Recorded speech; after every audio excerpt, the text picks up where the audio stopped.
Hi, I'm Ricky Young with UT Watchdog. 2 years ago this April, UCSD student Daniel Chong got caught up in a drug sweep. He was never charged in any way, but ended up spending 5 days in a DEA cell with no food and no water. The Office of the Inspector General of the Department of Justice has spent 2 years reviewing this incident, and UT Watchdog reporter Jeff McDonald, who broke the story in the first place, also was the first to report on the full report from the Office of the Inspector General. He's here to talk to us about it. Jeff, how'd you get your hands on this report? Well, the Department of Justice, the Inspector General's office released a summary of their 2-year investigation earlier this month. And we knew that the full report was withheld, so we filed a U.S. Freedom of Information Act request for the full document. And they responded to that surprisingly quickly. FOIAs can take months and months, huh? This is only a couple of weeks? I think that pressure was building on the department to release the full report. Not just the UT, but other groups had requested that the full report be released. And take us through briefly, what did the summary say and what does now the full report say? The summary said, the biggest takeaway I got from the summary was that 4 separate drug agents had contact with Mr. Chong while he was inside the detention cell over these 5 days. Now, during these 5 days, he hallucinated, he tried to kill himself, he had to drink his own urine. He was near death when they finally found him. What we didn't know until the summary report was released is that over those 5 days, 4 different times, agents saw him through the door. He'd been kicking and screaming, yelling, trying to get out, but no one came and discussed, how are you, what's your condition, will you be okay?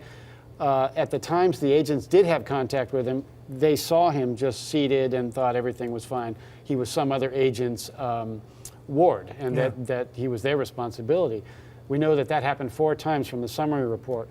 The detailed report that was released this week, it showed that not only did the DEA fail to measure his health over those 5 days, they knew in advance, long before Daniel Chong was ever detained, that their detainment practices were problematic. Things like they didn't even have a log of who was coming and going in the cells? Exactly. It was not their practice to write down who was being detained and to log in and log out when that person was transferred. That's hard when to you're believe. detained, you're interviewed, questioned, and a determination is made whether you'll be arrested, in which case you're sent to a jail, or let go, in which case you're driven home, or just you walk out.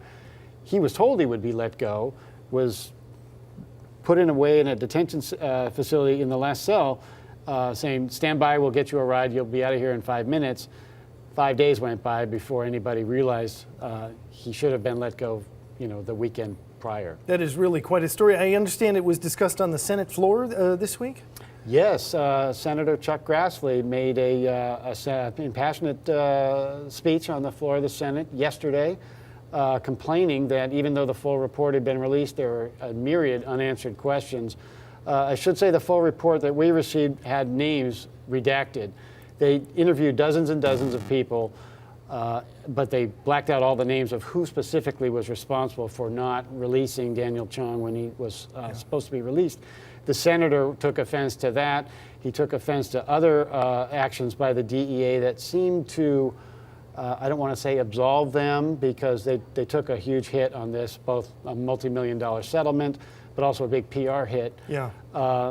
But the senator felt that much more needs to be disclosed about what happened to Mr. Chong. Yeah, I saw a number of readers in the comments on your story saying the same thing. They want someone held accountable. Jeff, I know you'll be part of that process on an ongoing basis as you follow this story. I appreciate you joining us. Thanks for watching.